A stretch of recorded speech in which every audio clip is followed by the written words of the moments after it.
Gustong ipatanggal ni Senator Bam Aquino ang nasa halos 300 bilyong pisong pondo sa 2026 na mapupunta lamang sa flood control. Ayon kasi sa senador, pabigla-bigla ang desisyon at tinukoy na tila nasa bawat distrito ang mga pondo sa flood control. May balita si Raymond Montero.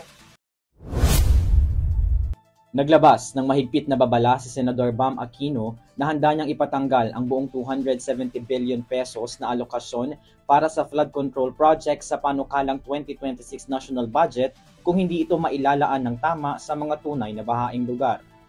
Sa pagdinig ng Development Budget Coordination Committee o DBCC hinggil sa 2026 National Expenditure Program o NEP, binatikos ni Aquino ang umano'y pabigla-biglang pamamahagi ng flood control funds. Aniya, tila nagiging district-based ang pamamahagi ng flood control funds kung saan hinahati-hati ito batay sa mga distrito ng politiko imbes na ilaan sa mga tunay na lubog sa baha. If that is not corrected, kung di po yun ayusin base sa talagang pinaka-flood prone areas, my inclination is just to delete the whole budget.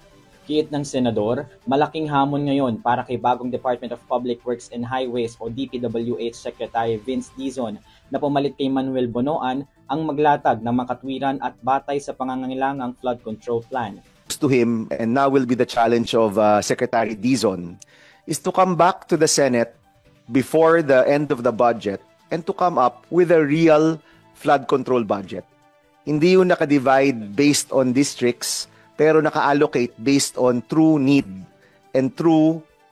Dagdag pa niya, kung malinaw na maipapakita ng DPWH ang plano, maaari nang ilipat ang malaking bahagi ng pondong matitira sa mas mahalagang sektor gaya ng edukasyon at kalusugan. Pag nagawa na po yon, I'm expecting that there will be a huge amount that will be left. And inunahan ko na po si Sec. Amina when I saw her last week, and some of my colleagues, of course the chairman knows this intention, na balak ho namin i-reallocate yan sa edukasyon.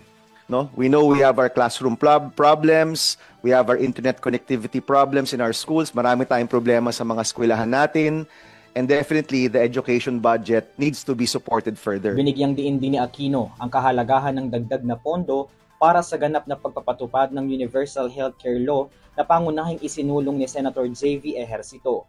Nauna nang hinimok ni Aquino ang pamahalaan na isama ang mga Filipino scientists sa pagbuo ng mga science-based na solusyon sa pagbaha. Hinikayat din ng senador ang mas malaking alokasyon ng pondo para sa mga climate resiliency project na makapagliligtas ng buhay at makapagbibigay proteksyon sa mga komunidad. Para sa EuroTV News, Raymond Montero, sumasaludo sa bawat Pilipino.